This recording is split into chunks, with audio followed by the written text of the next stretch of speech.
Welcome back. We're still talking, knowing and nipping cancer.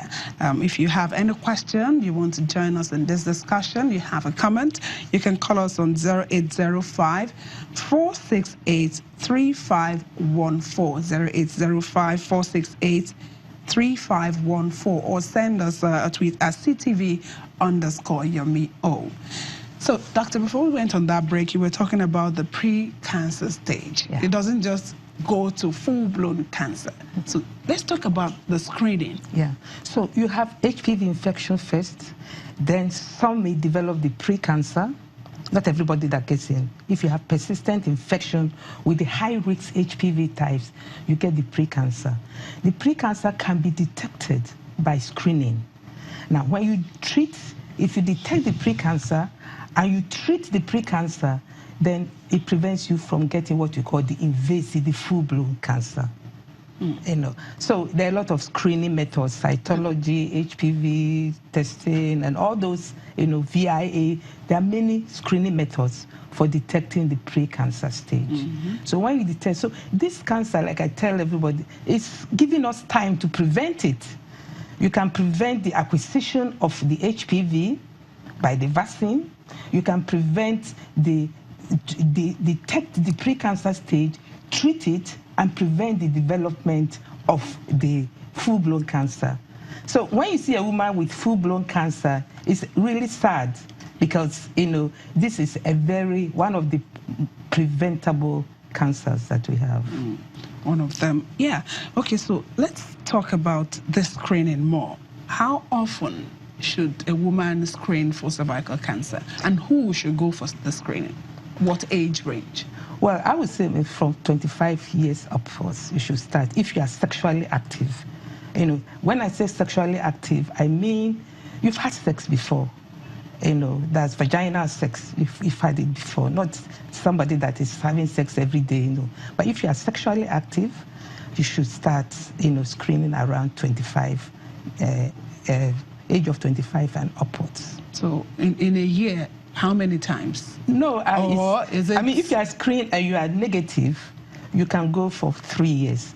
Now, there's a new screening method, the HPV screening. They can actually detect the HPV in your cervical. I mean, they do a smear from your cervix, okay? So if you do HPV screening and you are negative, because I told you earlier that the cancer is caused by HPV.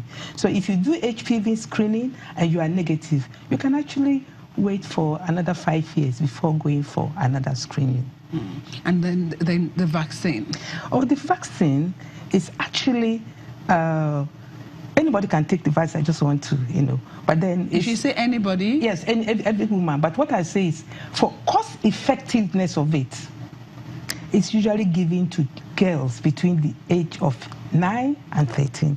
If the government, like in the cancer control program, is giving money to prevent cervical cancer, government is not going to spend money vaccinating people like me. They'll go vaccinating young girls, okay? But it doesn't mean that I can't go for the vaccine. So you can start vaccinating girls between the ages of 9 and 13. And why is this so? Because they are, you know, HPV naive. They haven't been affected by the HPV. So the vaccine can prevent them from getting the HPV. How many doses? Well, there's, you know, between 2 and 3. For younger girls, it's now been reduced to about 2 doses. But for older ones, you know, go to 3 doses. Yeah, we're talking about screening, which is very, very important because in cancer, most cancer cases, when they are picked early, then they can be nipped and controlled. But we know that there are challenges even with the treatment. Now the government is talking about the National Cancer Control Plan. You are the Southwest Coordinator, Zonal Coordinator. Let's talk about this plan. Yeah, so the plan, the vision of that plan is to, you know, reduce the incidence and the of cancer and mortality of cancer. That's just, you know, the incidence and mortality from cancer. So that's the vision of the national.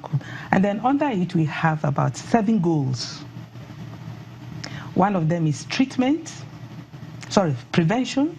So that prevention, that's where screening comes. We want to make screening available to many women, or, like cervical cancer available.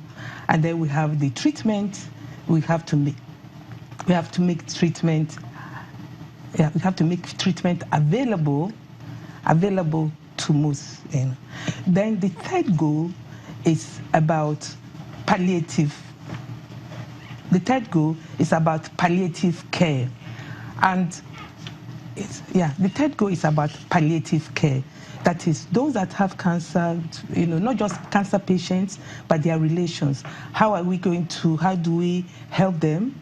The pain that they go through, both physical and psychological pain, how do we help them?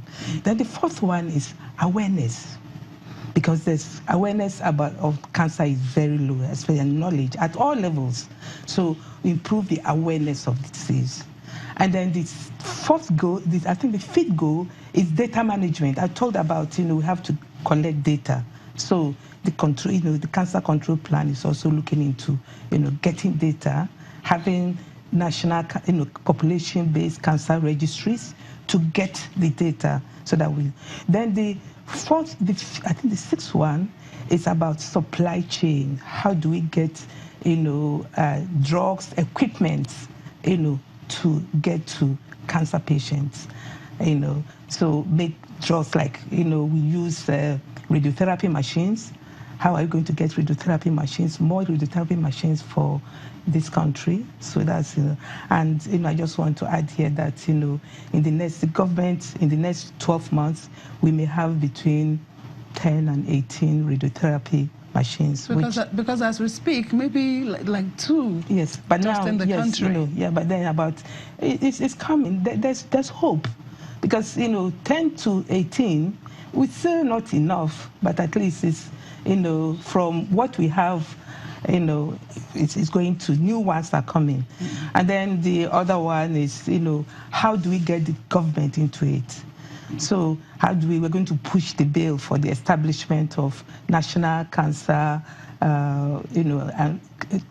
Cancer Research and Treatment Center, and then, another bill on the establishment of a National Agency for Cancer Control. Okay, because if you look at some other countries, like in the US, if you have, like, out of 37 women, only one of them may die, from cancer. Of course, one it's not good to lose any life, but in Nigeria, that's not the case. So we'll be looking forward to the implementation of this plan, and we wish you all the best. We've been having a chat this morning on cancer prevention and control.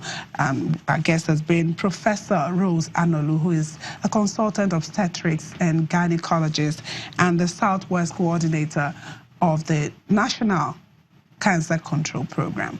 That's the program today. Thank you so much for being a part of it. I'm Yomi Otaibe.